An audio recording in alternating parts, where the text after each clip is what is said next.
Nathan? Nathan? Okay. Hi friends, welcome to my channel. Today we are going to be doing a Mike's Mike style recap of Fourth Wing. If you haven't watched Mike's Mike, then you haven't lived life. I've been watching his recap videos on repeat for over a month now and I'm obsessed. So I figured since Iron Flame came out this week. I'm probably like 15% of the way through it, so I won't mention anything about that. I was actually supposed to get it today, but I went and got it yesterday, so I have 2 copies. Fourth Wing is 6 stars, 7 stars, 8 stars, one of the best books that I've ever read in my life. But there's a lot of information in it, so I decided I wanted to reread it and recap it for myself because there's a lot that goes on, and Iron Flame's not going to be any different, I think. So I thought that I'd do a little Mike's Mike style recap. Is this distracting? This has nothing to do with the book. Hello? That's my vision board. Okay. I have pictures of characters that are fan art, obviously, and I have the way that I pronounced words in my head. So if I'm wrong, then don't tell me.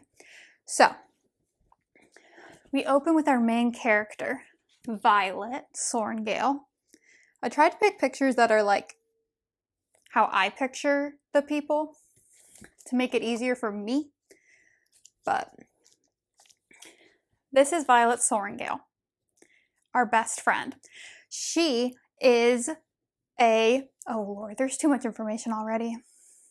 Okay, she lives in Navarre, specifically in Basgiath, which is the capital of Navarre, which is a region on the continent that is surrounded by and protected by dragons and wards and stuff. And there was a rebel war a while ago that the rebels lost. Yes. We find out basically immediately that she's 20 years old. She is going to Basgiath War College because she's 20. When you go, you can be in the infantry, you can be a scribe, you can be a healer, or you can go to the rider quadrant and learn how to ride dragons and fight.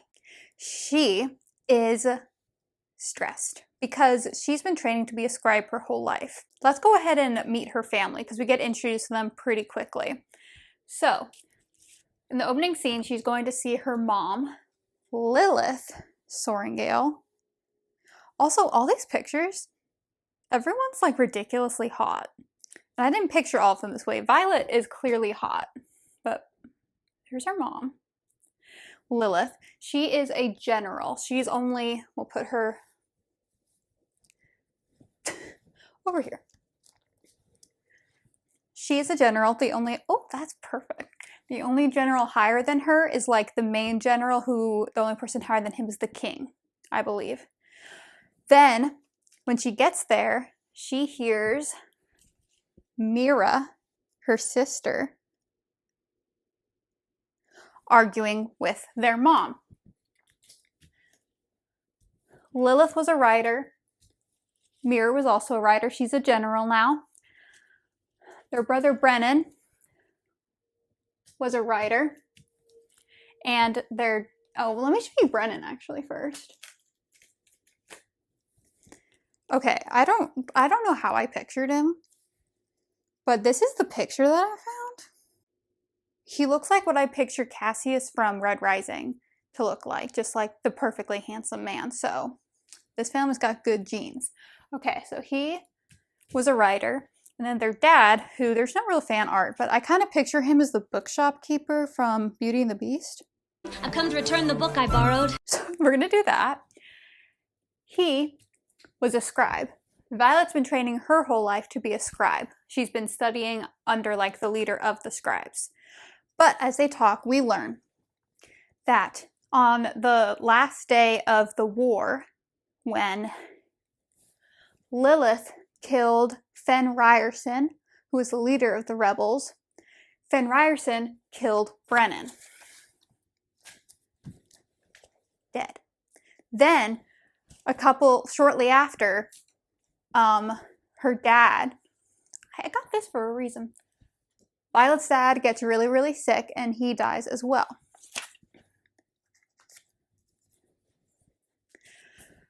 So as she is about, I think she's about 19 when her mom says this, but Lilith says, no child of mine is going to be a weak ass scribe, so you're going to be a writer. And she's like, I've been training since I was basically born to be a scribe. She knows like everything about like the history of the area and the college and everything. So she's like, but she trains for a year. The first day of the book is conscription day, which is the deadliest. And Mira is trying a last-ditch effort to get Lilith to let Violet go to the scribes. And she's like, no, suck it up. And from them arguing, we learned that Violet basically has like a chronic condition where like her bones and joints are very, very weak. Like she pops her joints out, or she pops bones out all the time. She's very weak. Her hair, if you can see, is always gray at the end, no matter how short she cuts it. She's got like a sexy ombre moment going for free. And so basically Mira's like, she can't do it. And Lilith is like, you're right, she probably can't, but she's a Sorrengail, so suck it up. And she's like, could you guys have less faith in me? Because that's kind of ridiculous. Lilith's power is storm. So you get signet powers from dragons. We'll get more into that later, but she's able to command storms. Mira can produce shields. Obviously, Violet doesn't have a dragon. She can't do anything. They also mention during this conversation with these three that mind reading is a prohibited power. I think she says something like, I don't need the prohibited power of mind reading to know what they're thinking, which I love exposition in that way. Makes me laugh a little bit. But they can't convince Lilith. So Mira goes with Violet to her room and she's packing. She can only take a backpack with her, pretty much. Mira has made her armor with dragon scales on it, which are fireproof, and like blades won't hit it or cut through it. And so she wears it under her clothes because technically she's not allowed to have that. She also gets daggers, which she's also technically not allowed to have, I don't think, because usually you earn blades from defeating people in the college. So she gets armed with all that, and she's trying to bring a lot of books because she's a nerd, remember? And Mira is like, girlfriend, you have to cross the parapet. Only take what's necessary, and makes Violet leave behind her dad's book that he left her, which is a book of folklore from the area about venom and wyverns and how they eat bad children. So a sentimental item, so she leaves it behind. Then she starts walking with Mira through the big like courtyard, I guess, and she sees people going to scribe. They see people going to scribe quadrant and healer quadrant and infantry, and those are all like you gotta take a test exam and then you're just kind of in. To be a writer, to get in, you have to cross the parapet. Parapet, I'll try to put like a picture over here because it's kind of like hard to visualize, but it's basically like a big stone tightrope, like as wide as your foot, right? And so she has to climb all the way up a tower and cross it into the college. So Mira's giving her advice. She's like, do not make friends. Everybody dies, basically. And she tells her, when you get there, find Dane Atos, which is their childhood bestie who Violet had a big fat crush on before he left the year before to be a writer. And she says, whatever you do, stay away from Xaden Ryerson, because he's Fen Ryerson's son, the one that she killed. So the leader of the rebellion's son is Xaden, Xaden. And she's like, stay away because he will kill you on sight. So she immediately ignores the suggestion to not make friends, and she starts talking to people on the way up to the parapet. That's where we meet Rhiannon. I'm just going to call her Rhi from now on. That's kind of good. Okay, where should I put this? I'll put her right here. She's gorgeous. Gorgeous, gorgeous girl.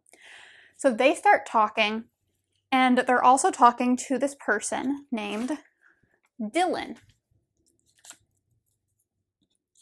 He has a wedding ring on his finger, and they're like, OMG, are you married? And he's like, no, but I'm going to be, like, my fiance girlfriend is going to a different quadrant, and when I get out, we're going to get married. And they're like, aw, sweet, precious.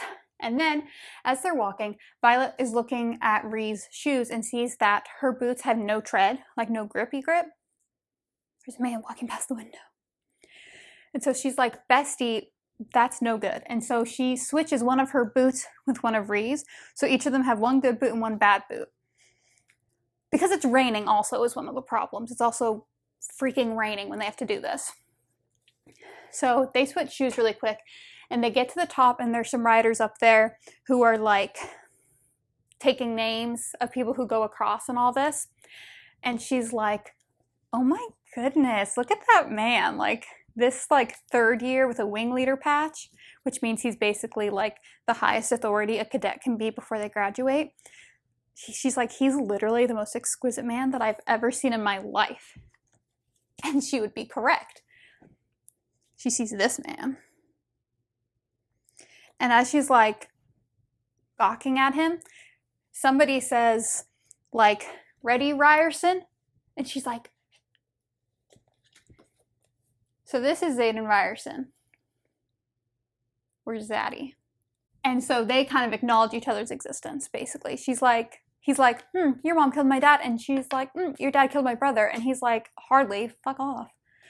And she's like, so give it to me straight. Are you gonna kill me? And he like is looking at her. And then she hears a scream. Dylan falls off the parapet. Zayden looks at her and goes, why would I waste my energy killing you? The parapet's about to do it for me. Dick. All right. After Dylan falls off, Rhee is going out next. Behind Violet, she hears another first-year cadet bragging about how he's going to get wing leader so easily because he's such a badass. This kid is named Jack. I also don't picture him as hot. Like, this is objectively a hot man. I picture him as like, oh, what's the character I'm thinking of? If I think of it, I'll add it later, but him. He's just talking shit and being an asshole. And Violet's like, oh my god, this guy sucks. She gets about a third of the way across, and Violet starts her walk. She's got her arms out, she's walking. The storm starts to pick up, so it's getting real bad for her. And so to distract herself and focus, she just starts reciting history facts in her head, which conveniently gives us basically all the information we need to know about Navari and the Riders Quadrant and the war and all that stuff. I love exposition. So she's about halfway through and she hears a scream and she turns and Jack just shoved somebody off the parapet. He shoved someone off the parapet. He's a murderer within 5 seconds of being a rider. And she's like, what the hell? And he's like, you're next, Sorengale. And she's like, and so she's walking faster. And she has this great quote that I love. If I fall, that would be my error, but I'm not about to let this asshole kill me. She's like, I'll go out on my own terms. Thank you very much. So she's hustling. He's hustling. He's like, grab behind her when she gets off. She turns, grabs a dagger, and holds it to his balls. He's like, you bleepity bleep bleep bleep.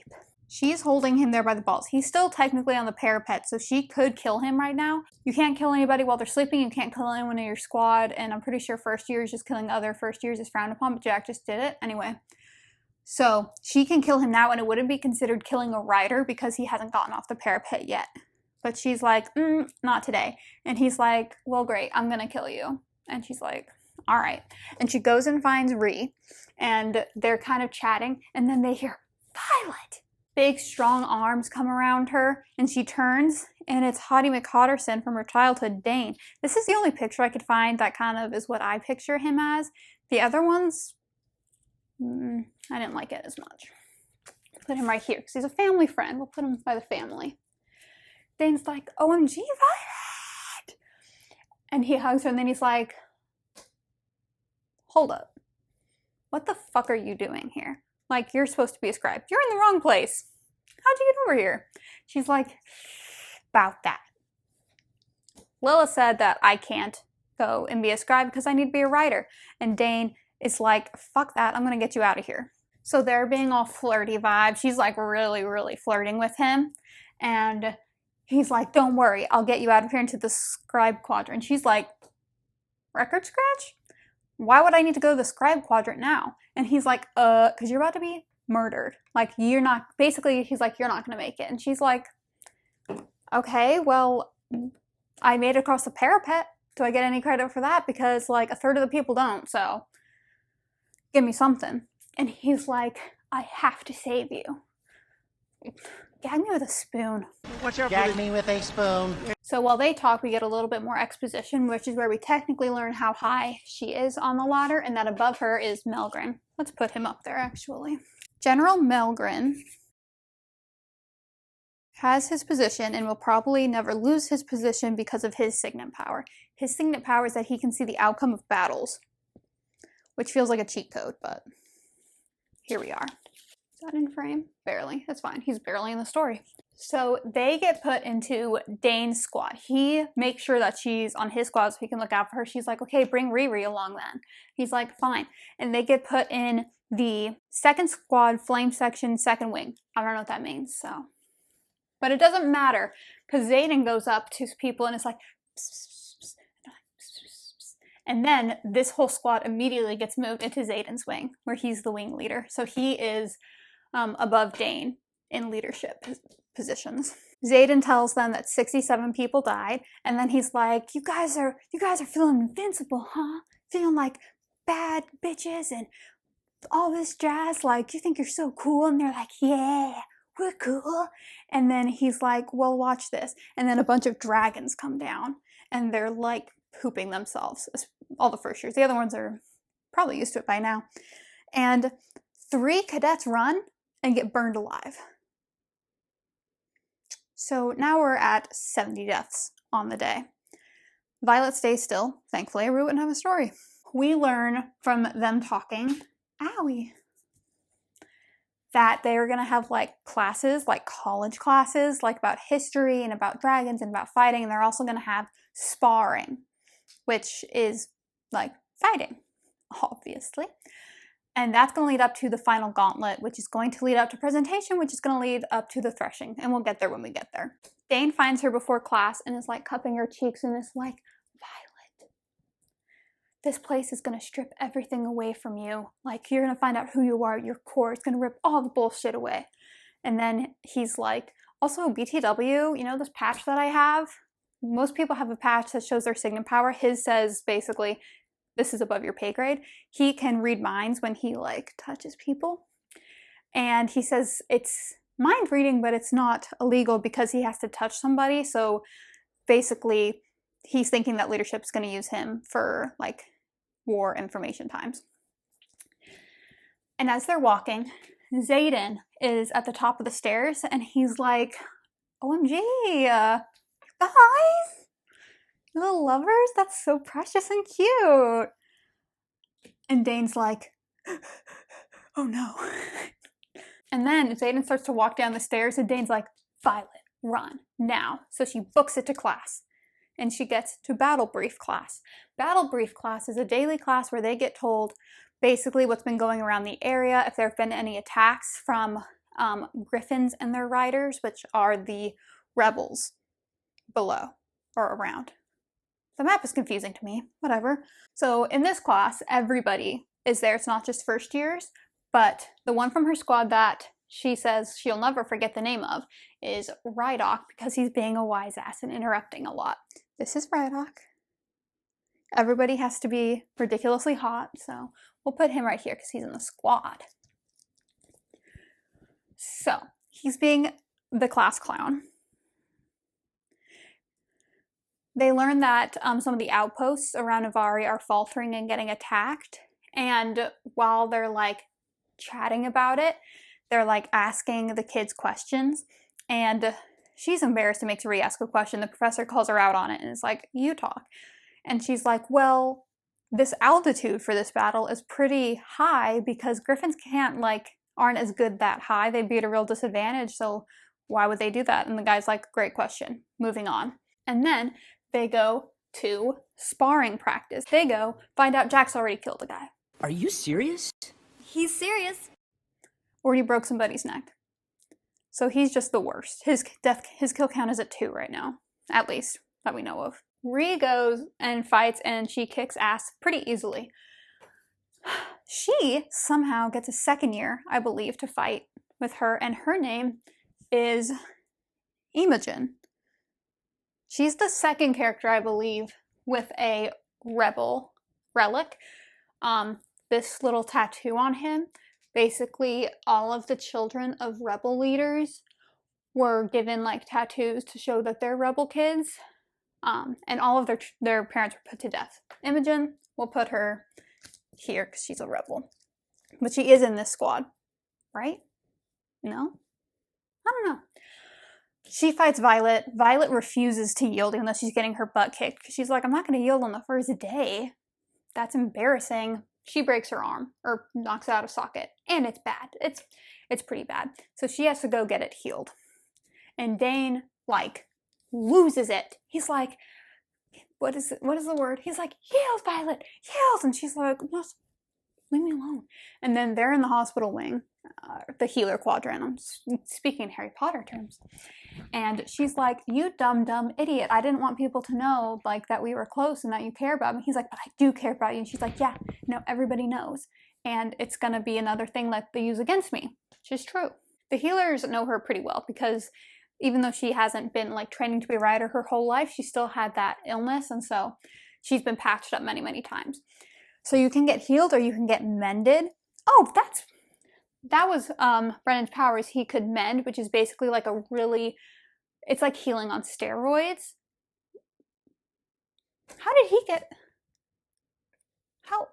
She gets mended by a healer, but how can healers mend if they don't have a dragon?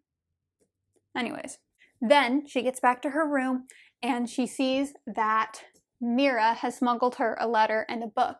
She's like, OMG, bestie, I'm so glad I'm not an only child. I saw you weren't on the death toll, so I snuck this in. And gives her Brennan's journal that he kept when he was a writer and then gave to her to help her get through. And it says, you're a Sorengale, so you will survive. Perhaps not as spectacularly as I have, but we can't all live up to my standards, can we? So she looks at stuff about sparring, and he's like, pay attention to who they put you up against. It's not random. They're like testing you to see what kind of people you can fight. And so she's like, let me think about my strengths. And then she's like, I've got a plan, but she doesn't tell the audience. Hater. Cut to, she has snuck out of the barracks. She's looking for berries. She hears voices below her and sees some hooded figures below her. They take off their hoods and it's Zaddy and Imogen. So they have a ton of other people join them, about 24. And everybody who comes is a rebel child with rebel relics. And she's like, there's actually a law. She doesn't say this then. She says it in her head. She says, there's a law actually that says that 3 or more rebels can't be in a group together. So this is illegal. But she eavesdrops anyways. Basically, it's just the older rebel kids telling everyone that they need to stick together because there's obviously a big prejudice against rebel kids. He's like, all right, besties, who got your asses kicked today during sparring? And about 4 people raised their hand, including the person who's already considered the top of their cadet class because of how he basically ran across the parapet, Liam. Handsome man. I love this man. Let's put him by his bestie, Zayden. Actually, I need a spot for dragons. Okay. He's like, I got my ass kicked. And so Zayden and Imogen and some of the other older rebels are helping train them a little bit more. They're like, all right, any questions? And one of them raises their hand and it's like, when do we get to kill that Sorengale girl? And Violet's like, is this play about us? And Zayden's like, when the time comes, I'll handle her. And she's like, bro, that is so unhinged of you. And then we get some exposition from Garrick. This is Garrick, another hottie. he is a third year, like Zayden, and he says that he reveals that, let's put him with his besties over here. Is that in frame? I feel like I'm gonna like, where am I supposed to stand while I do this? Anyways, Garrick tells us that Lilith, after she executed all of their parents, basically said, you guys have no choice, you're going to the Rider Quadrant. Remember, Violet would have had a choice if not for her mom as well, but all the other cadets get to choose where they go. Every child of a rebel is told they have to go to the Riders Quadrant. So Garrick's like, besties, she has the same death sentence we do right now, and also her mom did it, not her. And then he says, and this is what makes me love him immediately, he says, punishing children for the sins of their parents is the Navarian way, not the Tyrish. Tyreland? Tyrus lands are where they're from. That's where the rebels are. Okay, let's see if I can tell this part from memory, because it's one of my favorite scenes ever. And so they're like, all right, break, and they leave. And she's like, sits there for a while and is like, okay, they're gone. And then she comes down, and all of a sudden, arm wraps around her, elbow around her neck, grabs her, takes her hood off, and he's like, fucking Sorengale.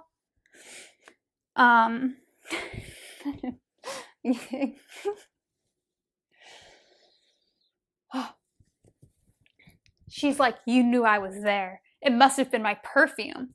And he's like, yeah, honey child, I can control the shadows, but yeah, your perfume gave you away. Whatever.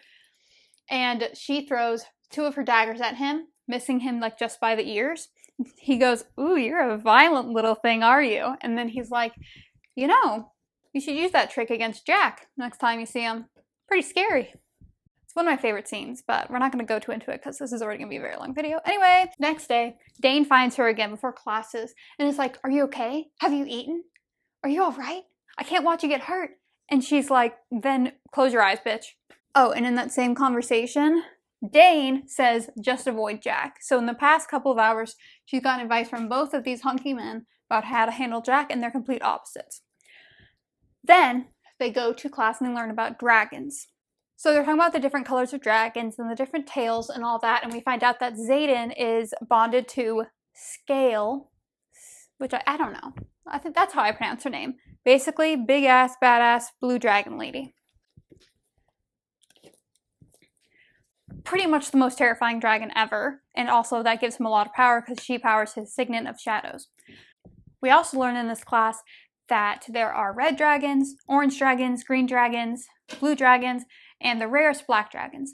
There's only been one born in the last century, and he hasn't agreed to bond in years because his last rider, so his name was Naolan, and he was able to siphon power, and so he fought with Brennan.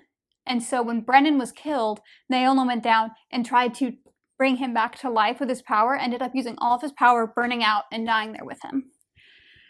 So his dragon, the big black dragon, hasn't agreed to bond with anyone since.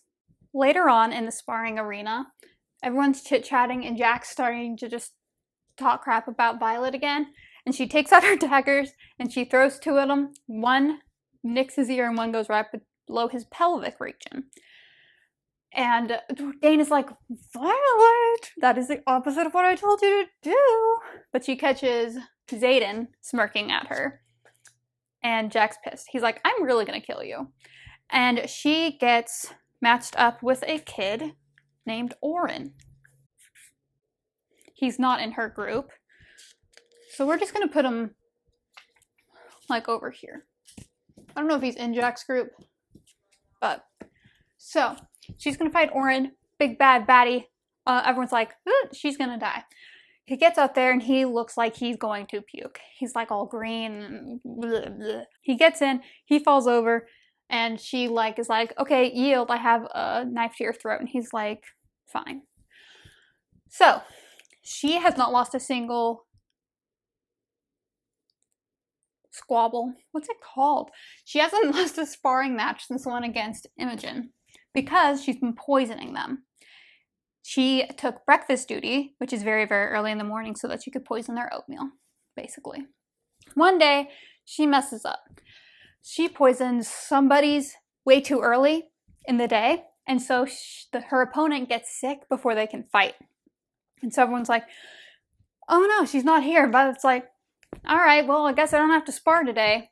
And then Xaden's like, I'll spar you. I wrote in the book, this cannot be legal. He's a third-year wing leader and has openly said, I'm gonna kill her. Where are the grown-ups?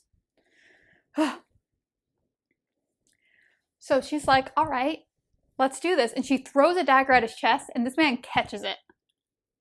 And then he goes,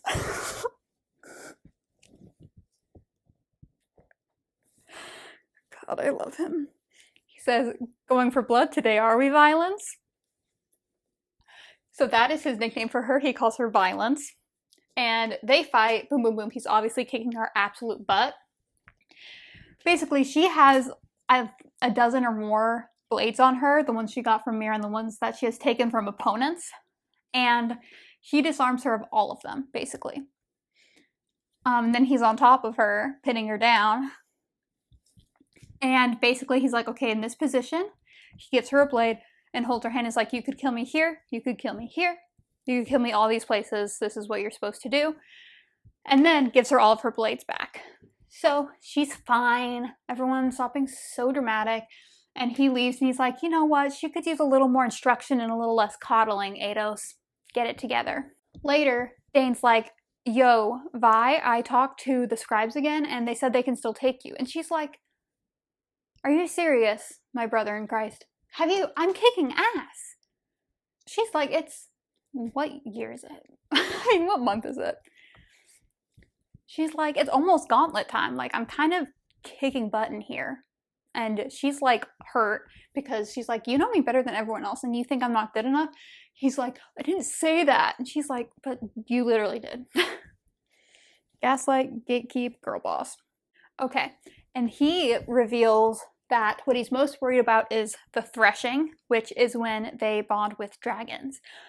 Because he and like other like older cadets can't interfere at all. They can't go in and help. And people are known in the threshing to also attack other cadets because it's like a hedge maze kind of. And he's like, I'd have to just watch you die on the sidelines. Anyways, later they go to run the gauntlet for the first time. The gauntlet is basically American Ninja Warrior, but deadly. So, what's his name? Tynan is this jerk in their squad. Let's give him a Tynan. Tynan is talking shit about Violet with everyone. Put him in their squad. And is like, she's just sleeping with Dane to get ahead. And Rydok is like, do you actually know anything? They've known each other since they were 7. And Tynan's like, oh, sorry, Jack told me that she was sleeping to get ahead. And he's like, check your sources, home slice. And then they go for the gauntlet. She basically is able to finish all of it except for the warped wall at the end, except it's a regular wall. Also, on their very first round, they lose somebody named Airly. I didn't put her up here, but she died. Maybe just to keep track of deaths in their squad. Let's just take Dylan off, because R.I.P. So here's Arlie, squad member who died. And she was the last person to talk to her. They were like yelling out advice to each other while they were going. So she's going to claim the body. So she claims Arlie's body and takes it to the burn pits, says a few words, commends her soul to Malik because she's an angel. And as she's coming back, she hears people. And it's Xaden, Garrick, and Bodhi. Now, Bodhi is Xaden's cousin. However, the only Bodhi I've ever known is a redhead, so I was picturing him as a redhead, even though he's literally Xaden's cousin. So it's like, they look alike. Anyways, I'll put him right there. So they are all walking and talking, and she's like, weird, where the fuck were they? But she hides. And then her scalp prickles, and she's like, Zayden knows I'm here. And so Zayden like stops and lets them go ahead, and it's like, yo. Basically, the only like takeaway, other than like half flirty, half I'm gonna murder you vibes, is that they're talking about the gauntlet, and she's like, I can't get up the damn wall. I'm like 4 foot nothing. I don't know if that's actually her height, but. And he's like, the right way to do it isn't the only way to do it. And she's like, that's cryptic. Thanks a lot. Thanks a lot, you idiot. Cut forward to the day of the actual gauntlet. So they have to make it to the top in order to be able to go to presentation where they walk in front of the dragons. So Rydok goes first. He gets up there. Rhea's behind Violet. Violet starts. As she's going up, Rydok's cheering. He's like, that's our girl. And I'm like, okay, bestie, I'm in love with you and you're everything. So we love Rydok. Rydok. And she gets to the wall, right? And she's very, very short. So she takes a dagger off of her, gets it into the wall, and uses it to climb up. This girl is at the top, this second year, an older year, and she's like, you're disqualified. And I actually picture her shrieking it like that because she keeps being shrieky. Her name is Amber. She is Dane's ex-girlfriend. So we'll put her over here. Can you see her? There's a man. Amber is Dane's ex-girlfriend, and she's like, you're disqualified. And she's like, actually, in the codex, and she's like, don't you quote the codex to me, like, I memorized it. She goes, well, this law and this law, it was meant for this, but it does technically mean that anything that is on the rider's body when they cross the parapet becomes a part of them. She already had the daggers on her, so the daggers are technically an extension of her body, so technically she didn't use anything but her body to get up the wall. And Zayden's like, ooh, Amber, she got you there. And Amber's like, on a technicality, and he's like, yeah, so shut up. So she made the gauntlet. Yay. Dane has another conversation with her about how she needs to leave. And she's like, I can't leave the quadrant any more than you can leave the quadrant. He's like, yeah, but it's different because I'm a writer. Shut your traitor mouth. Anyway, he's being a little bitch. All of her friends make it. Nobody notable dies during the gauntlet. I'm sure other people do, but nobody in their squad that I'm aware of. They go to presentation. Basically, the dragons who are willing to bond this year are like in, it's like a canyon almost, and they're gonna walk single file through, and the dragons are gonna like sniff at them. And it's kind of like a first date. The dragons are catching the vibes of the new people to decide if they want to bond with them. So as they're walking, Tynan, the jerk in their squad, is like just talking crap, especially when they come upon a gold feathertail. Feathertail basically means it's a baby dragon. It's a little baby dragon, gold, and it's adorable. And he's like, somebody should just off that dragon before it tries to bond with anyone, because I bet it couldn't even carry a rider. And she's like, shut up. You're a turd. Oh, and then he starts saying like, man, like, sucks for you that Mira got all the hot genes because she's really sexy and you're leftover. And it's like, and Sawyer, I think it's Sawyer that says it. Should I put Sawyer up here? Sawyer is a repeat first year, which means that he did all of this last year, but a dragon didn't bond with him. So he's in their group too. He's like, don't speak about like that about your squad members, especially in front of the freaking dragons. I keep turning around. Is my hair good? That's none of my business. Sawyer's like, stop talking crap about Violet and stop talking crap about some of the dragons. And then, as they're walking, one of her squad members gets burnt to death. Don't know who that was. Don't know, don't care. Add it to the death toll. And then, as they're walking, these two green dragons get up in Violet's face, and she's like, and then they're just kind of like sniffing at her armor, and she realizes like, oh, you smell Mira's dragon. And dragons can understand them, I guess. And she's like, yeah, these scales that I'm wearing are from Mira's dragon that you're besties with, and he saved my life multiple times with this armor. And they're like, and then they leave. So she's fine. And then some bitchy girl's talking to Rydok, and he's like, I can't stand you. And then she gets burned to death, and he's like, I guess the dragons couldn't stand you either, bitch. I love him. Okay, then we go to threshing. This is the deadliest day other than conscription day, maybe. This is a big deal. Basically, there's going to be this huge hedge maze. That's how I picture it. I forget if that's actually how they say it, but everyone's going to go and hopefully bond with a dragon. Nobody can interfere. I'm pointing at older people, y'all. Can't interfere. Don't do it. And you could either go to a dragon and be accepted, a dragon could come to you, you could get burned alive, you could kill other cadets because nobody is able to do anything about it. So they go. Violet is like, I can't see for shit. So she climbs a tree to look around. And she sees the baby dragon, the gold baby dragon from before.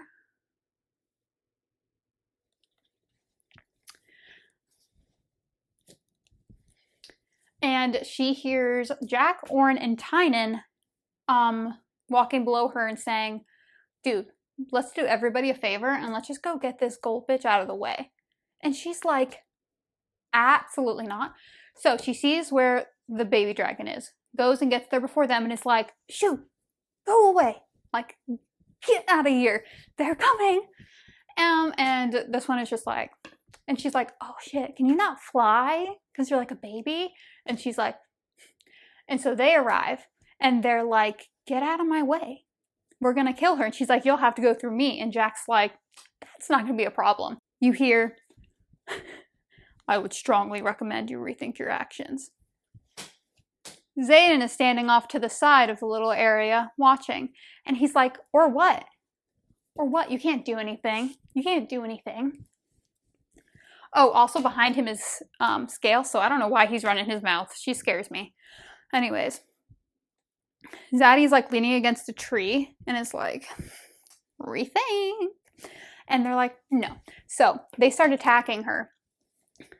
She gets hit in the elbow pretty bad by Orin, I think. And as she's fighting, Xaden goes, behind you! And she turns and blocks a blow. And then the guy's like, Ryerson, you can't interfere. And he's like, I'm not interfering. I'm just narrating. Oh, I'm so in love with him. She injures Orin and he's down for the count. They're still kind of fighting. Tynan's going up to her and is about to make kill her, make the final blow. And she sees Xaden, take a step to interfere. And then all of a sudden, there's a boom. And Tynan's like, and Violet's like, he's right behind me, isn't he?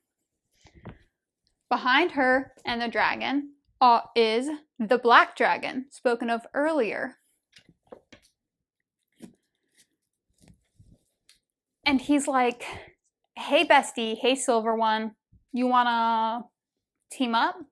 Form an alliance here? And she's like, you don't want me. And he's like, oh my god, stop questioning me, I'm a dragon. That's almost exactly how the conversation goes. Okay, he's like, bestie, move. Burns him up.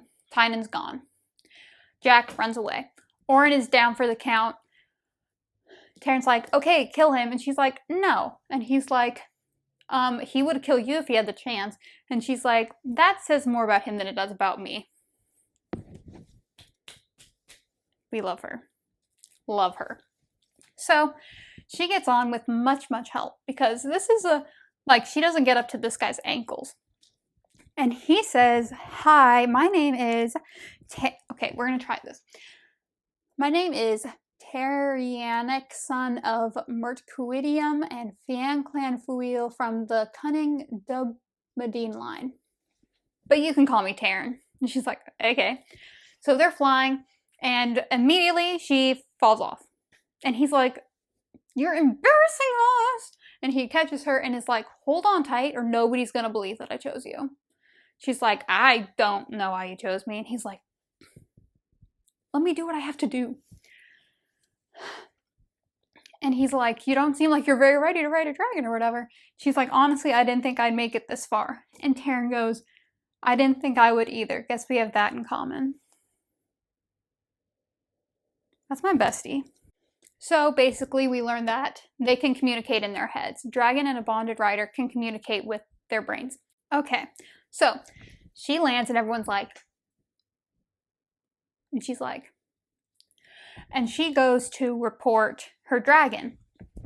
So she goes up to a third year who is standing next to Lilith Sorengale. And the third year is like, oh my gosh, is that? And Lilith is like, shut up. Don't say the name until she says the name. Don't reveal the name.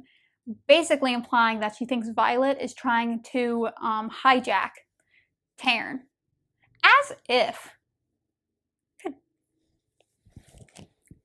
So she says the name. Taryn's like, you can get better at that pronunciation, but it's fine. And then she's about to leave, and he goes, also Andarna. Her full name is, where is it? Andarnarum? Andarnararum? Anyway, he's like, say her name, and she's like, what? And he's like, say it. She's like, fine. And she goes, also Andarna. And the third year's like, both? And she's like, yep. And everyone's like, not fair. And so Lilith and the other humans and also the leaders of the dragons are all talking like, is this allowed? And then while they're all waiting, Dane comes over and is like, Violet, is it true? Like, you've bonded with two dragons? And she's like, yeah. And he goes, okay, well, they're gonna make you pick. And she's like, they're not gonna make me pick. The dragons pick. We're just humans. The dragons tell us what to do. He's like, no, they're gonna make you pick, and when you pick, you need to pick Andarna. And she's like, why? He's like, I know she can't, like, carry a rider. And she's like, don't say that about her. We don't know that. Which is true. And he's like, you cannot be bonded with Taryn. Because Taryn, is mated with Gale.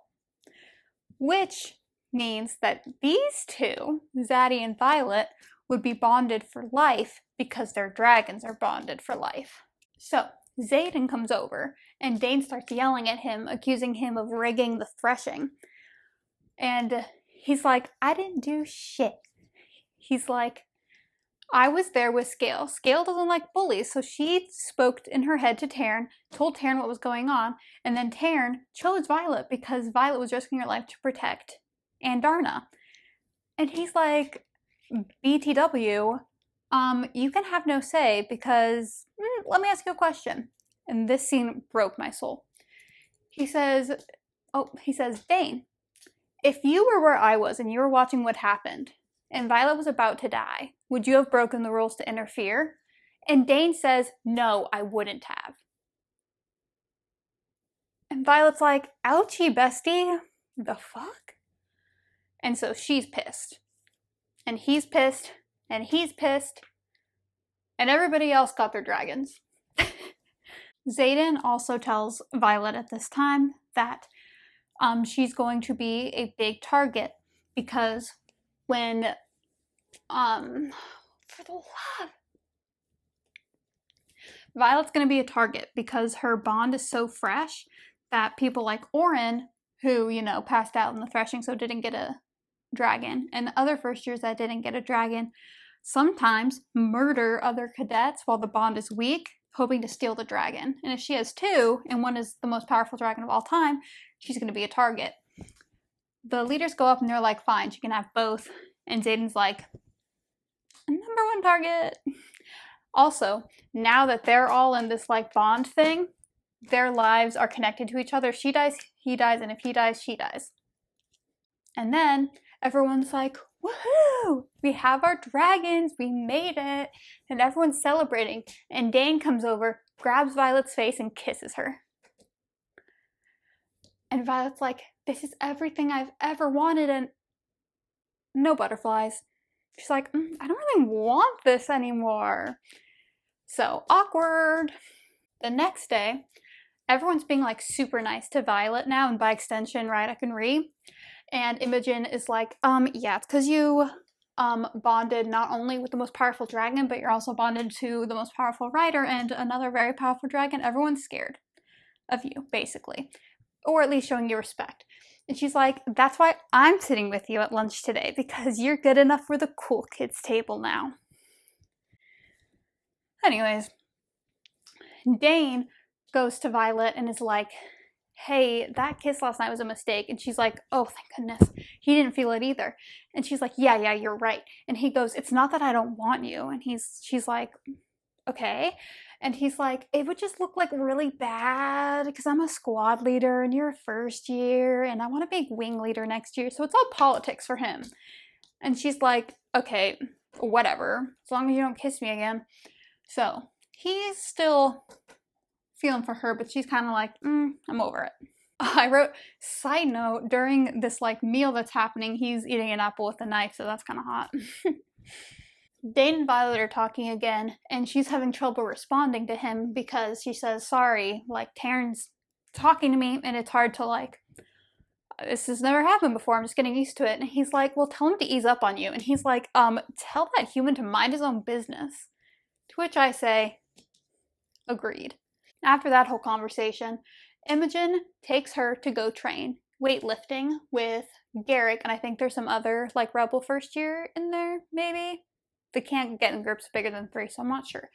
But basically, Xaden is having Imogen train Violet because she can't hold her seat on the dragon. She's not strong enough. Taryn has been holding her on with his magic, and he can't keep using his magic like that for fighting, so she's training and getting stronger. Weeks pass as everybody's training. Some of the cadets are starting to show their signet powers. At one point, Dane comes over and yells at Violet for not telling him that she can't keep her seat on Taryn, and she's like, dude, it's not a secret. I go out and fly every single day and I fall off a dozen times. I'm not keeping secret. And he's like, yeah, but you didn't tell me. She's like, whatever. Oh, she tells him, she's like, you told me that this place shows who we really are, so are you just some man who's so enamored with the rules that you don't care about anyone anymore? And he's like, she kind of ate him up right there. Then one day she's out and about, and this kid named Jeremiah comes out screaming into the courtyard, and he is like looking at people and like reading their minds. So like, for example, he looks at Garrick and Jeremiah says, oh no, he's gonna find out about, and then Jeremiah gets his neck broken because mind reading is illegal. Okay. Damn. Also, during that, Xaden was telling her to repeat history facts in her head so that she doesn't lose any of her secrets. So he had her back right there and then immediately was like, okay, bye. That night, she's asleep and she's dreaming and she's chilling. And then she starts hearing voices in her head saying, wake up, you're gonna die, wake up. If you don't wake up, you're gonna die. And so she wakes up and she sees people in her room. She sees Oren and other unbonded first years, and she sees somebody else that she says, oh, that person had the key to get in. They must have let everyone into my room. But that person leaves. So Oren starts to strangle her, and she's fighting back. And Taryn and Darn are talking in her head. Taryn's like, he's coming. And she's like, who's coming?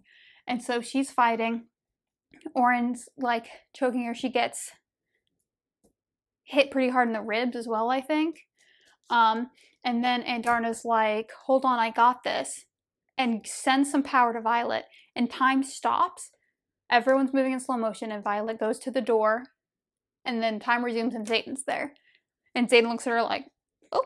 And then he looks in at everyone and goes, you're all fucking dead. Oh. And Oren's like, wait, let me explain. She's weak. She shouldn't be here. Just like her dragon shouldn't be here, she's gonna get everyone killed. And he's like, I don't need you to explain anything to me. She should have killed you at the threshing. But she has mercy, and that's not a flaw I possess. And kills everybody in there. So, Xaden's death toll just went up by like 6 or 7 or something. Garrick shows up, I'm assuming alerted by Xaden. And when he gets there, he like looks Violet over to make sure she doesn't have any injuries. And that's when I was like, okay, we're on Garrick's side. He's cute or whatever. And then he's like, Zayden, what the hell? And he's like, can you like take care of these bodies? And he's like, yeah, I can. And he takes Violet into her room. He's like, okay, put on like your coat. Like, and so I heard she's like, I'm fine. And he's like, don't lie to me. And she goes, it hurts. He sees the imprint of a hand on her and says, I should have killed him slower. And then when they're getting ready to leave, he buttons up her coat like she's something precious. My heart is gone at this point. I'm in another dimension in love with these characters right now. Xaden takes her out to her dragons and also Scale. They're all out there. She finds out that these two, Taryn and Xaden, can mentally talk because of this bond. They can talk. So he told him about the attack. So the A-team is all together and they're like, what the actual hell? And then as they're talking, Scale talks and Violet can hear it. So now she can hear both these dragons in her head. And then they talk about how, in Darna being a Feathertail, she can't power any signet powers to Violet, but she can lend her power to Violet, like, for a pretty short amount of time until it drains her and she dies. So she's really tired right now, but basically her power is being able to stop time. And the A-team is like, nobody can know about this. And so they're like, okay, we're not going to talk about that. And she's like, oh, by the way, I saw who let them into my room. And he's like, who is it? And she's kind of like hesitating because she's like, I don't know if anyone's going to believe me. And he's like, tell me. Cut to the next day. They go to like their morning announcements and everything. And Liam gets moved into Violet's squad, basically to be her bodyguard. And Violet's like, I don't need a bodyguard, Xaden. Leave me alone. Anyways, he starts talking and he talks about the events of last night. He says, oh, by the way, everyone, you know how it's illegal to kill a cadet in their sleep? Well, there was an attempted, it's probably not called assassination. Some people attempted to kill Violet Sorrengail in her sleep, and I did my duty and I killed them. So, read out the death toll. And then he's like, also, the person who did it and like let everyone in is Amber Mavis, Dane's ex-girlfriend. And Dane's like, Violet, tell everyone that Xaden's lying. And she's like, but he's not lying. And he says, it's impossible. Show me. And goes to grab for her head, trying to see her memories. And she's like, back off. Like, I did not consent to you taking my memories right now. Like, back up. And he's pissed. He's like, just give them to me. And she's like, do not touch me. And then she talks to Taryn in her head and she's like, hey, since all the dragons can talk, can I give you my memory and then you make everybody see it? And he's like, kind of unconventional, but sure. And so Taryn and Scale kind of make it so that everybody there, dragons and humans, see her memory of seeing Amber there that night and leaving. And so they're like, oh, okay, well that's true then, because Amber was denying it. And Violet's like, this is why I didn't tell you. I knew you wouldn't believe me. And then Xaden's like, okay, well, this is a big offense. And so her sentence is that she gets burned alive by her own dragon. Listen, as much as we hate Amber, the bond between dragon and rider, that made me like really actually very sad for the dragon. Anyways. Oh, she passed away? Oh. All right. Cut to a few days later. Violet is on scribe duty for her morning tour, basically meaning that she brings like borrowed books back to the library and gets the requested books to writers. And Liam is with her because he follows her everywhere. She meets up with her friend, who is the scribe. Her name is Jasenia. We'll put her up here because I love her. They were besties. They trained to be scribes together. Jasenia's deaf, so she's signing. We learned that Liam can also sign because he's perfect. We'll put her... There's no logical place for her to go. Let's put her right here. So we meet Jasenia. Liam's flirting with her. Ha ha ha. Violet's like, hey, do you have a copy of this book? And she's talking about the book that her dad gave her because she can't get the original copy, but like it brings her comfort. So she's like, maybe I'll just have it now and keep it in my room. And she's like, let me look. There's literally no mention of like Venin or Wyvern or that book anywhere in the database. And she's like, that's impossible, but okay. And so they head back. We learned that Violet was a little bit rude to Liam at the beginning, but now they're like kind of becoming besties because he's sweet. And so they're talking, and she's like, you like really care a lot about Zayden. He's like, yeah. And so he tells her that after all the parents were executed, Zayden and Liam were both fostered by the same family, so they're basically brothers. And that he also has a little sister, but they were separated, so they didn't get fostered by the same family, which is awful. He also reveals that Zayden is the oldest of all of the rebel children, and there are 107 of them total. As they're walking, they drop a scroll. When she picks up the scroll, it is a, like, correspondence saying that Somerton was attacked, and she's like, oh man, guess we'll hear about this in Battle Brief. She, like, checks it. It wasn't, like, classified or anything, so she's like, oh, we'll talk about this later. Cool. Then we kind of just go throughout the day. He's just being adorable. He's like flirty vibes with everybody. He's always like carving wood in his hand. He's just being an overall perfect man because he is. And Liam is talking to her about like safety and tells her that Zayden warded her door so that nobody but her can get in. I think he can get in too. All right, let's jump forward a few weeks. They're sparring. These two spar shirtless and everybody drools. That's literally the whole scene. What did I just hit? Violet loses to Rhee in a sparring match. Rhee's kind of going easy on her, and Jack starts talking crap, and Liam steps in between and is like, back off my girl, because he's cute. Okay. Okay. Later that night, Violet wakes up and she's feeling weird. Oh, how am I going to explain this? Okay. She wakes up and she's like, there's something brewing in me. Like, what's up? And so she gets up and goes to leave, and Liam is sitting outside her door. She's like, did you sleep here? And he's like, no, I was just chilling. And she's looking at him and she's like, damn, Liam and he's like, Violet, you don't look like yourself. Are you good? And she's like, yeah, I'm just going to take a walk. Go to sleep. And for some reason, Liam doesn't follow her. So she finds Zayden smoking a blunt to help, like, calm the feelings down, and explains to her that just like Taryn can tell when she's hungry and like vice versa, like they can feel some of their emotions, these two can feel it when these two are getting it on. So basically, she woke up from horniness. And he's like, I need to teach you how to shield your mind so that you don't have to feel it when you don't want to, because it's a mess. And she's like, yeah, I almost made out with Liam. And he's like, sorry? And she's like, yeah, he's pretty hot. And he's like, sorry? Okay. And they're doing shields and they're talking, and he's like, it'd be like a really bad idea to kiss you right now. And she's like, that's so true.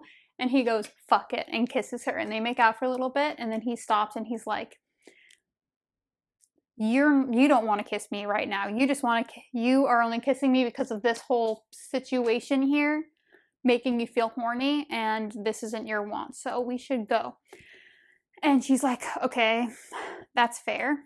And he's like, it's not because I don't want you.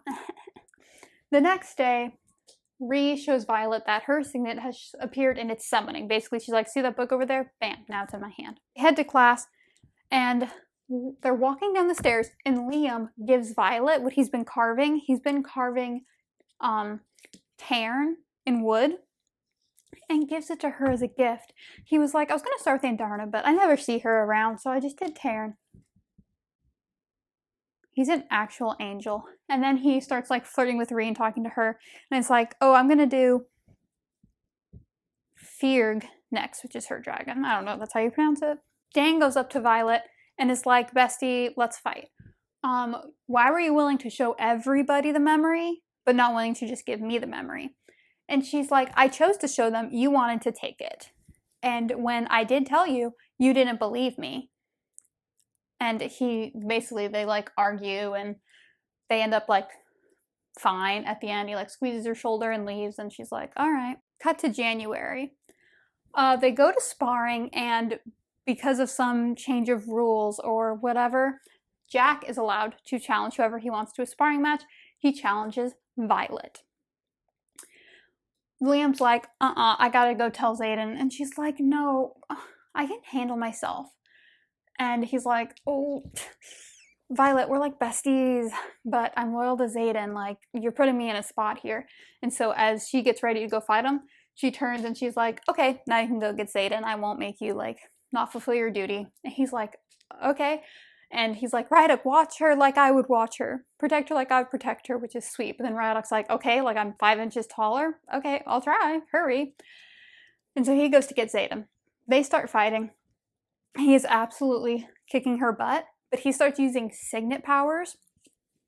And his power is basically described as like being able to push energy through her body. She feels like her bones are shaking and breaking. And she's losing pretty bad. So he's like going for death blows. Luckily, she has the dragon scales, and he's using his powers. She's not allowed to. At the last minute, she pulls out a little jar and shoves it into his mouth, breaking one of his teeth. And they're oranges, and he's allergic to oranges. So she wins, but then she passes out, and she wakes up. Zayden is there beside her bed, like, oranges, oranges. During this time, he also makes her a blade, especially for her, which is cute. And they start like flirting. I'm never gonna finish this video. Okay. February. They're doing squad games type things, and Liam seals a win for them in the first round because he's like the final person to spar, and he wins. They're all like, yay, let's go to sleep.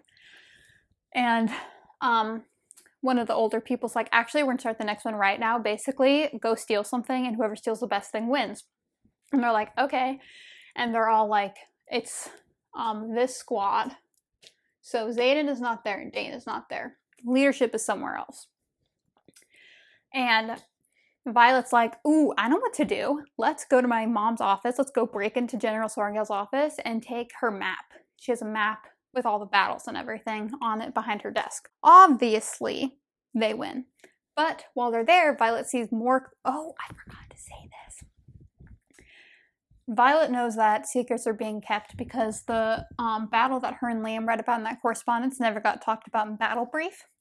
And then she reads more correspondence on her mom's desk while they're there of stuff that they don't know about.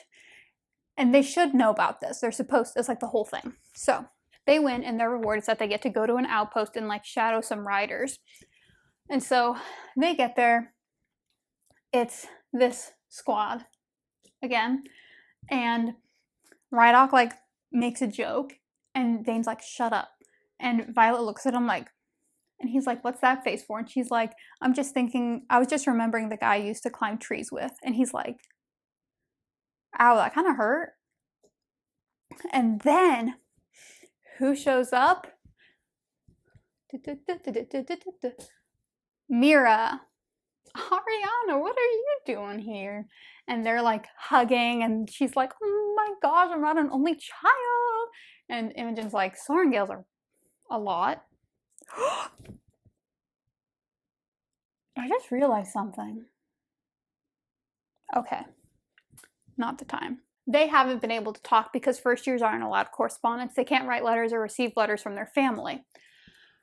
Reed tells Violet, hey, do you know where we are? We're less than an hour walk away from my family. And when I left, my sister was pregnant and I really want to go see her. And she's like, bet, let's go see her. So they sneak out and immediately get caught by Mira. Mira's like, you think you're gonna what? And she lays it on thick. She's like, imagine if I was pregnant and you couldn't see me or the baby. And she's like, fine, but I'm going with you. So they go. And they are, she's talking to her family, and they're sitting in the house chatting.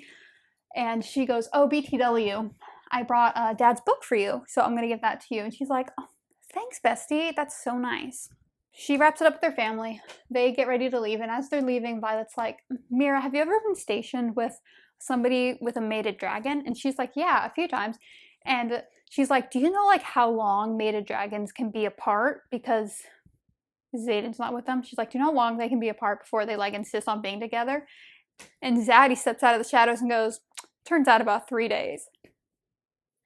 So he's saying that Scale and Taryn, who are mates, couldn't be apart that long. So they had to get them together before they eat everybody. The next day, they're split into a couple of groups. And in this group, we've got Violet, Dane, Rhydock, and Xaden tagging along. I forget his name's there. But they're here.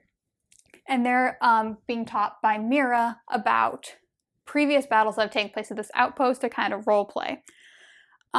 We learn that some third years, including Xaden and Garrick, I think, some third years have already been called out to duty to back up in some outpost. Dane like throws a fit about that being against the rules, and he's like, you're so right, bud. Mira's like, boys, put your penises away. I wrote Dane loses it because duh. This is also the scene where Xaden starts to talk to Violet in her head, and he's being so flirty about it. It's adorable.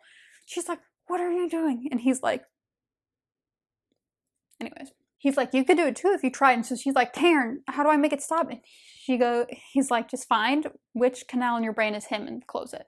And she's like, I'm too busy for that right now. Dane is being a turd to Xaden because they're talking about leadership, and somebody's like, well, Xaden should be in charge. He's the highest ranking person here. And he's like, no, Dane should be in charge because he's the squad leader. I wasn't even supposed to be here. Let Dane do it. Dane's like, yeah, you're not supposed to be here. Why are you here? And Violet like stands up for Xaden and is like, you can't get in the way of two mated dragons. Like, calm down. And he's like, of course you stand up for him. And Xaden says in her mind, how do you know I just couldn't go any longer without seeing you? Kinky. Okay, after class, Mira pulls Dane, Violet, and Xaden into a stairwell and uses her shield to put a sound shield around them and is like, Dane, you're blowing it. You want to be wing leader next year? You're blowing it because you're being so disrespectful to your wing leader and you're letting emotions get in the way of everything. And she's like, also, Violet, don't trust Xaden. And Xaden's like, I'm right here. And she's like, yeah, I know. Kind of hard to forget. And so they're like arguing. And while they're arguing, all of a sudden, Xaden's like trying to convince Mira to trust him with Violet. Mostly harping on the fact that if Violet dies, he dies. So it's at the very least self-preservation. As they're talking, their dragons let them know that a group of griffins has appeared and they're under attack. Violet's like, let's fight. And Mira's like, absolutely not. And she's like, Xaden, you want me to trust you? Get her out of here right now. And he's like, cool, on it. And so he leads them out and she's like losing it. She's like, I can't leave her here. Like, they're being ambushed. I have to be with my sister. And he's like, absolutely not. And they're on the roof and she's like begging him and he kisses her recklessly and is like, leave for me.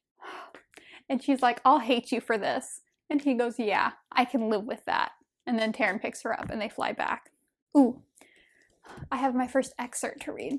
2 days later, Xaden and Violet are standing outside of one of the leader's offices, hoping to hear word about Mira. And she's like, what changed between us? You wanted to destroy me or handle me like 2 weeks ago. And he goes, she says, when exactly did you decide not to ruin me? And he says, maybe it was when I saw Orin holding a knife to your throat. Or maybe it was when I realized the bruises on your neck were fingerprints and wanted to kill them all over again just so I could do it slowly. Maybe it was the first time I recklessly kissed you, or when I realized I'm fucked because I can't stop thinking about doing more than just kissing you. Does it even matter when, as long as it changed between us? And then Violet melted into a pool. Just kidding. Then Dane shows up, and they're waiting outside. They find out that Mira's fine. And she's like, thank goodness I didn't kill my sister. Which is not what happened, but you know. And Xaden just leaves and Dane is like hugging her as she's like having this meltdown. Okay, next squad game is basically Percy Jackson Capture the Flag, but with dragons. As they're going to get ready, Violet sees that Taryn has a saddle on his back, and he should be embarrassed. because he's a big alpha dragon and he has a saddle, but he's just like, hey, I hear it's all the fashion. Turns out Xaden made it for her so that Taryn doesn't have to use his powers. And she's like, everyone will know I can't hold my seat. And he's like, everybody already knows, girlfriend. So she starts using a saddle. They go out and start fighting. I'm not going to get into the details of like their roles. Violet sees Jack and Liam and their dragons fighting. Jack gets over to Liam, stabs him in the side, kicks him in the stomach, makes him fall off of his dragon Day and off the mountain. Violet's like, Taryn, we have to get there right this second. And he's like, let's go, but we're going to be too late. And so she uses Andarna's power again, gets there, and is able to catch Liam. They get Liam back to Day, his dragon, and she sees Jack on the top of the mountain they were at, laughing and gloating, thinking that he killed Liam.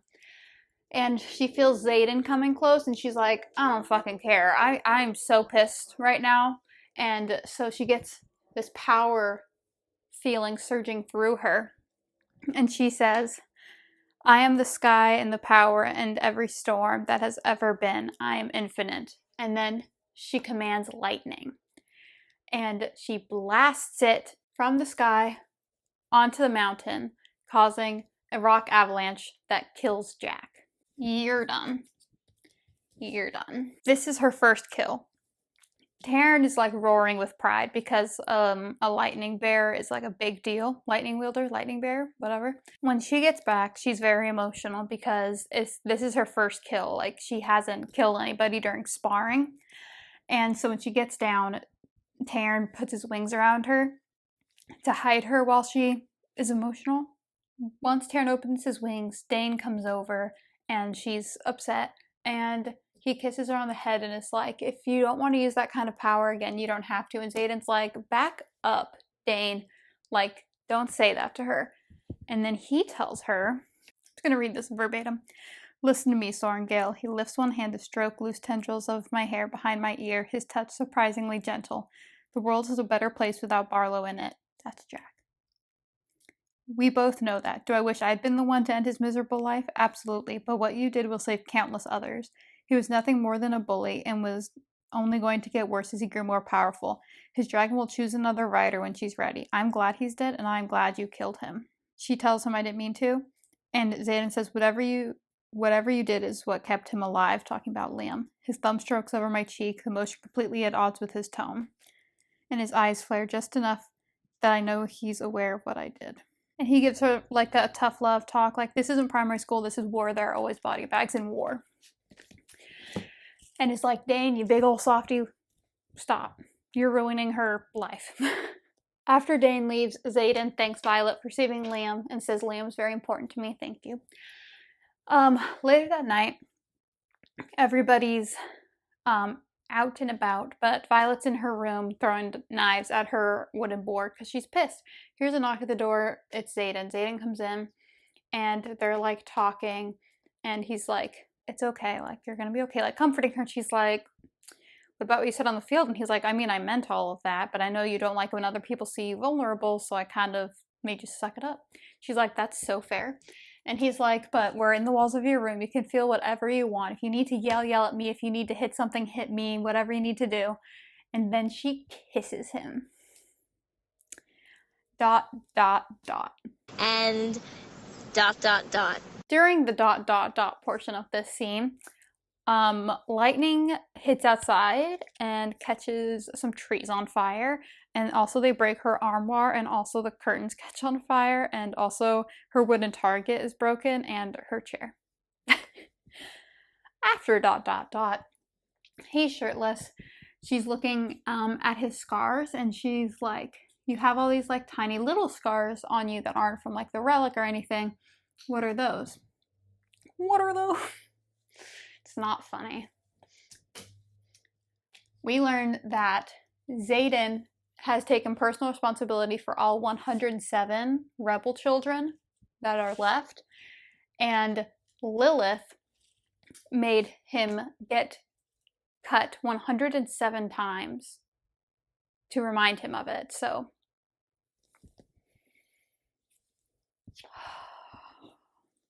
I love him so much. So that's what all of those scars are, and if any rebel child, if any rebel child betrays the crown, then he has to forfeit his life. So she's like, I think you actually do have a heart. And he's like, no. And she's like, the scars say different. So they have a really cute moment. The next morning, Violet wakes up and Xander's gone. And she's like, bummer. But then she looks over and she sees a jar full of fresh picked spring violets next to her bed.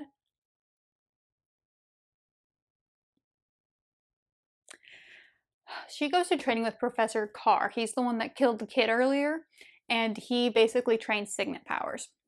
So he's trying to get her to produce lightning, and she's like, bro, I can't do it on command.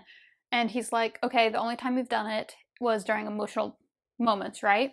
Talking about the Liam situation, but she's in her head like, also last night, so yeah, that's so true. Terrence says, do you want me to get the wing leader over here? And she's like, shut up. And all the readers were like, and then Xaden talks to her in her head. He's like, girlfriend, he didn't say that. He's like, Violence, why are you so far away? And she's like, how can you tell? And he's like, you're quiet and whatever. And she's like, I'm trying to train and produce lightning, but I'm having trouble doing it. He goes, oh, no problem. Let me help you out with that. And he sends his memories of the night before to her brain. And she produces lightning. This is kind of a horny book, isn't it? Later, Violet and Xaden are in her room and they're talking, and she is kind of like trying to get to know him and like understand what's going on. So she asks him to tell her where he, Bodhi, and Garrick were the night that she was burning Aurelia's body. And he says that they were in Athabine, but you can't ask me why we were there or anything. She's like, okay, cool. And so they start cleaning the room from the night's events. Violet goes over to her desk and finds the book that her dad gave her, that Mira recently gave back to her, on the ground, and the spine had ripped.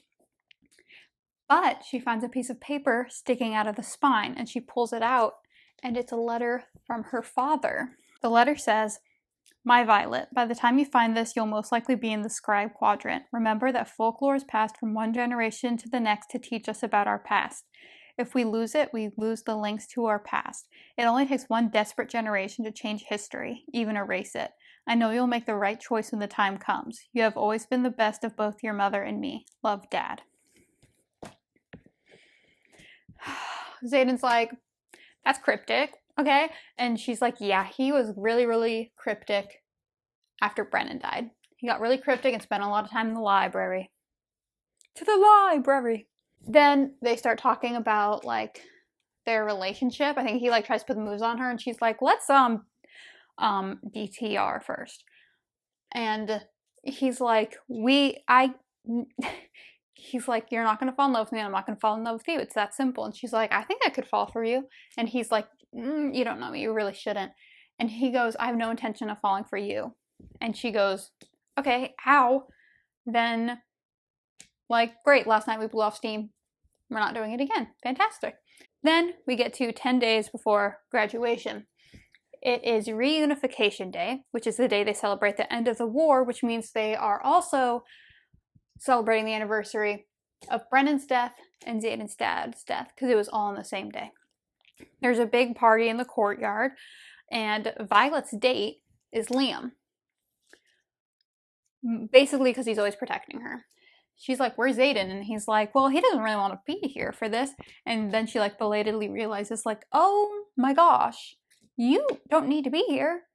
She's like, this is a whole party about, like, your parents getting beaten in war. Like, this is so inappropriate. You don't have to be here. Like, Xaden should never have made you come. And he's like, oh, Xaden didn't make me come, but you're my friend, and I said I would protect you, so here I am. And he's getting a lot of weird, rude looks.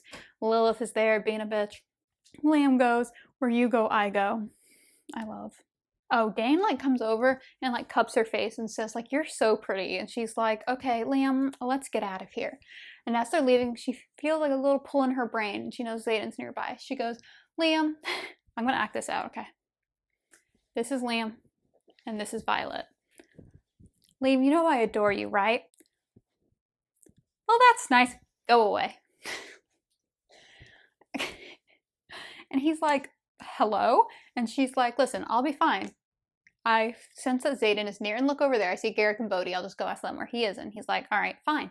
So she goes, and they're near the parapet, and she's like, tell me he's not on the parapet. And they're like, can't do that, love. He is on the parapet. And she's like, I'm gonna go see him. And they're like, you sure? Because there's a reason his best friends are not with him right now. It's not a good day for him. And she's like, yeah, well, I'm his.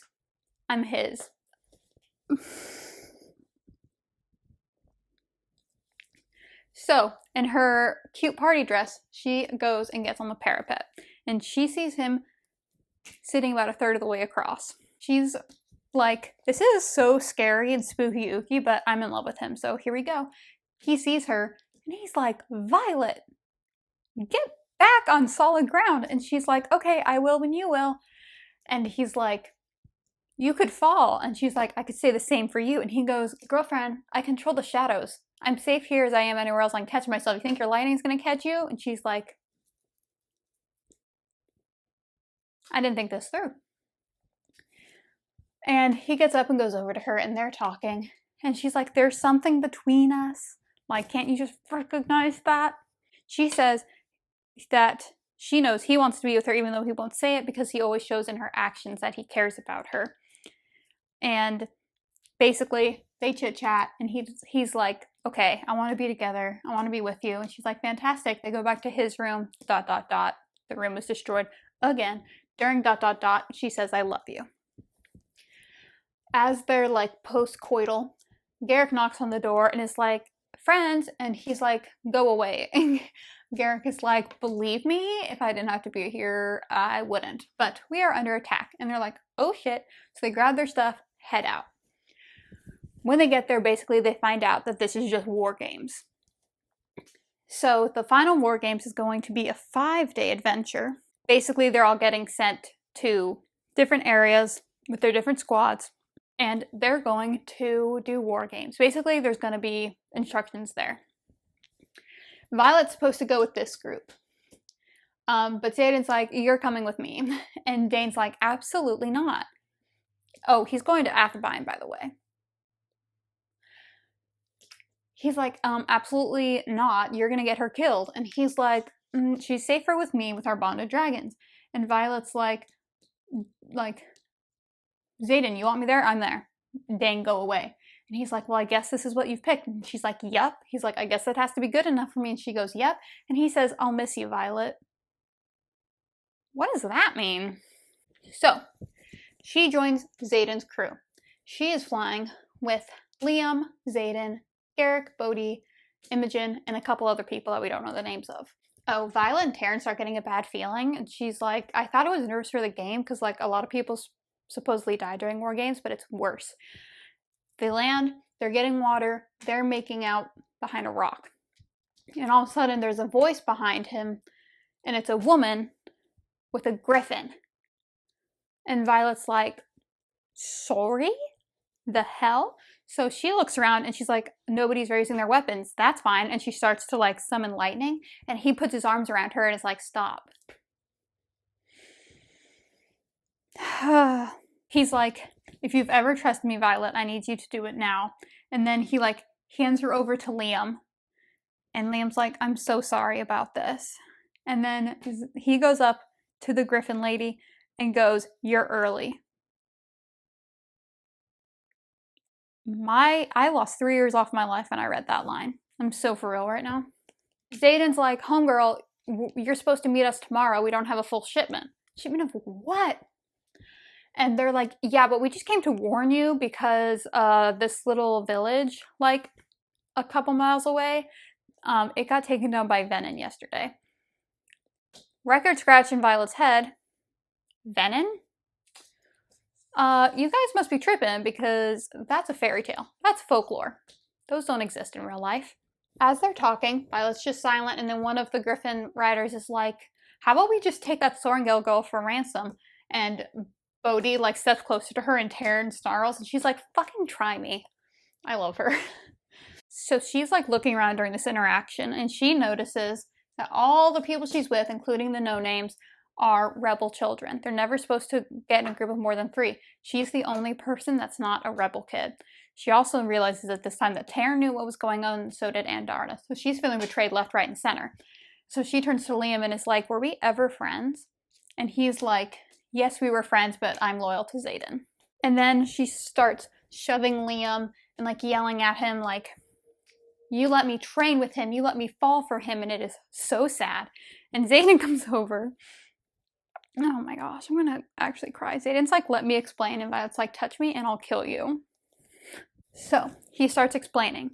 He's like, okay, first of all, Ven and Wyvern, real, not just things of books. And she's talking to him, she's like, what about the Griffin Riders? And he goes, actually, they're called Griffin Flyers. A time and place. And you did it during war games. And you did it at my birthday dinner. For the love.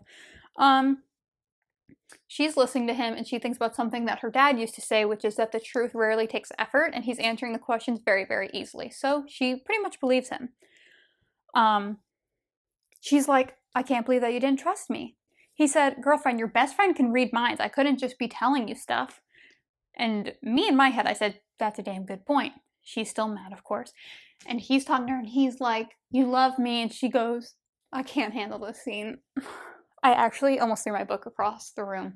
He's like, you love me. And she goes, loved. No, you love me. That destroyed me. I was a puddle of tears. So he ends up giving her one of his daggers that is specially made for killing Venom, because apparently you need some sort of special weapon to do so. Ah, brother. They head over to Athabine. This outpost is completely deserted. They're like, something spooky's happening here. And he turns to Violet and he's like, has Dane touched you since I told you about Athabine? And she's like, huh?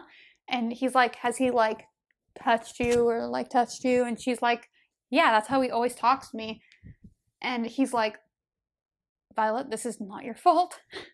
And she realizes that she has accidentally betrayed all of these people because Dane had been non-consensually reading her memories for months. And this man is dead to me.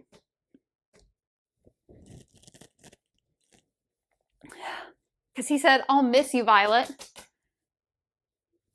Anyways, he says that their mission on the little letter is survive if you can. Basically, they're given 2 choices. Below this outpost is a town called Ressin with 300 people in it. And wyverns are going to attack.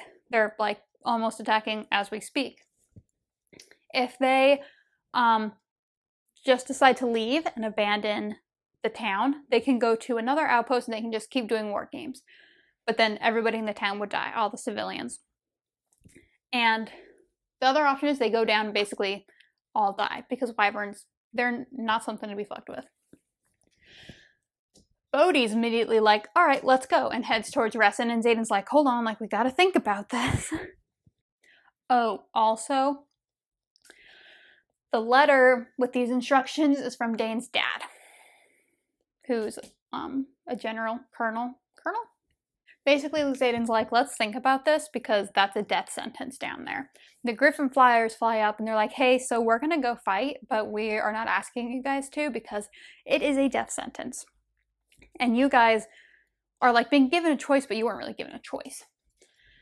And basically, Violet's thinking like, okay, so we can live as cowards or die as riders. Xaden tells everybody, look, I'm gonna stay, but I'm not giving you guys an order to stay. You guys can do what you want. You can get away. And they're all like, bestie, we are with you. They're like, we owe you everything. You took accountability for us. We wouldn't be alive without you. Like, we're here. And she also agrees to fight. As she's like weighing her options, she starts thinking about the people she loves. She's like, Bree and Ryduk are going to be okay because they're in a different place. Mira will understand because if she was in this position, she'd do the same thing. Hello? And then she thinks of her mom and goes, I guess I'll be the second kid that she loses to protect the knowledge that Venom exists.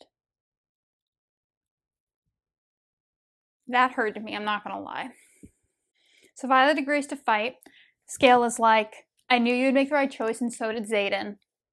And Taryn's like, I picked you because I knew you'd make the right choice. And she's like, don't. She's like, we're not on good terms. And he says, you're completely right. You have every right to be mad at me. I made a choice to protect you without your consent, and I will not make that mistake again. Respect, King. She's like, and Darna, hang back, because this is a big battle and you can barely fly. If you sense me and Taryn go down, fly out of here. You'll survive. And she's like, fine. He gives her another dagger that can kill Venin. Basically, their plan is hold off Venin and get the townspeople out. As they're approaching, they're like, oh no, Wyvern are here now. So now we have Venin and Wyvern. They're flying around fighting. She looks at the ground and sees Soleil, I think is the name, and their dragon. And one of the Venin lands and is able to suck the life out of people within like a certain amount of range, and they couldn't get away fast enough, so they're killed. They're like telling everyone about that. Fight. Violet sees Liam and Day flying with Wyvern and Ryder hot on their tail. They go over to help. A Wyvern comes out of nowhere and attacks Taryn. Day launches at the Wyvern before it can get to Taryn, knocking Liam off. Violet catches Liam, almost loses her shoulder, almost pops out her shoulder catching him, and ties him with part of her saddle. And they're trying to turn around and get to his dragon, Day. Day is fighting the Wyvern and she is losing. And then the Wyvern kills Day. One of the first things we learn in this book is that a dragon without its rider is a tragedy. A rider without their dragon is dead. So when a dragon dies, the rider dies as well. Fucking hell. She takes Liam down to Day's body. Xaden comes, and Liam's like trying to communicate to him that he wants to be with his dragon, and he's like, I know, brother. I know. And then Liam dies. I can't even look at this. I'm so upset. I died that day as well. Before Liam died, he was able to communicate to Xaden that the Wyvern and the Venin are connected similar to dragons and riders, so taking one out should often take the other out. And so Liam told Xaden to tell Violet that because she can command lightning, which is the quickest way to take out Wyvern. So she's going, she's fighting. She has really shit aim still. She's fighting, she takes out a couple. A Venin lands on Taryn's back and is about to kill Taryn, so she unsaddles and goes over, fights. Her arm gets broken, so she breaks a bone, and then she gets stabbed in the side with a poison dagger. She's able to get the Venin off and kill the Venin. When the Venin dies, like 10 Wyvern go down. So she's like, oh, the Wyvern. Ooh, I remember from fairy tales, the Wyvern are created by the Venin. So when you take a Venin down, the Wyvern go out with it. So she's like, we gotta get all the Venin. And she's like, hey, bestie, Xaden, he's like using shadows to protect them. She's like, can you drop all the shadows around me so I can see better and start? And he's like, don't ask that of me. Like, I don't want them to be able to attack you. And she's like, if you've ever trusted me, Xaden, I need you to do it now. He's like, well, damn, you got me there. And he does it. So she's sending lightning after lightning after lightning. And she's feeling herself burn up and Tare burn up. Similar to what happened with Taryn's last rider. So this is why it's like, oh my gosh. He's like, you're gonna die. And she's like, I'm not him. Like, I can do this. And they're struggling. There's one more. Well, there's two more. One fled. And Anna's like, use my power. She uses the power, gets a Venin, knocks the rest of the Wyvern out. Everybody else retreats. And she looks around and sees that all her people here are good. She lets gravity take her and starts to fall off. She falls off of Taryn. And Darna catches her. And Darna helps Violet to the ground. Xaden gets there. I said all that. Okay. They're like, great, let's take her back to Basgiath War College. And he's like, there's somewhere a lot closer that would heal her a lot better. And Garrick's like, I'm not saying not to do it, but taking her there would risk everything. And he's like, I don't give a singular. We're going. And Bodhi's like, you don't need to give us an order. We want to save her. Let's go. So she is like in and out of consciousness as they fly somewhere. Then we get a Zayden POV. He's watching over her. He missed Liam's funeral so that he could sit bedside. He's like, my lungs only fill when hers do. My heart only beats when hers does. He's feeling extremely guilty about everything, especially about Liam's death. He feels like it's his fault. Violet wakes up. She kisses him immediately, and then it all starts coming back to her, and she's like, whoa, whoa, whoa, wait a minute. I don't trust you. And he's like, do you know where we are? And she's like, yeah, actually. She like looks outside, she's like, this looks like Aricia. And he's like, you're so smart. I love you. You're so smart. And she's like, this town burned. And he's like, yeah, well, stone doesn't burn, so we're rebuilding it. And she's like, well, how do we not know? And then she has a realization. When rebel kids are together in groups of more than 3, General Melgren can't see the outcome. So he couldn't see that they were rebuilding the city. She's like, okay, get out. I need a shower. They get back together. He's like, I love you. She's like, I don't know what to feel right now. They're talking. He says he's going to fight forever to earn her trust back. And they still love each other, so it's very possible that he can do it. She's like, and then they hear a knock at the door. He's like, oh my gosh, no, I'm not answering the door right now. And he's trying to talk to Violet. And then another knock. He's like, all right, you have 20 seconds to ask me one more question. She's like, do you think it was a coincidence that the Wyvern were attacking the city? And then she hears, that definitely wasn't an accident, little sister. Da, da, da, da. Turns out Brennan is still alive. Her jaw drops and he says, welcome to the revolution, Violet. End scene. Thank you for watching my recap. Bye.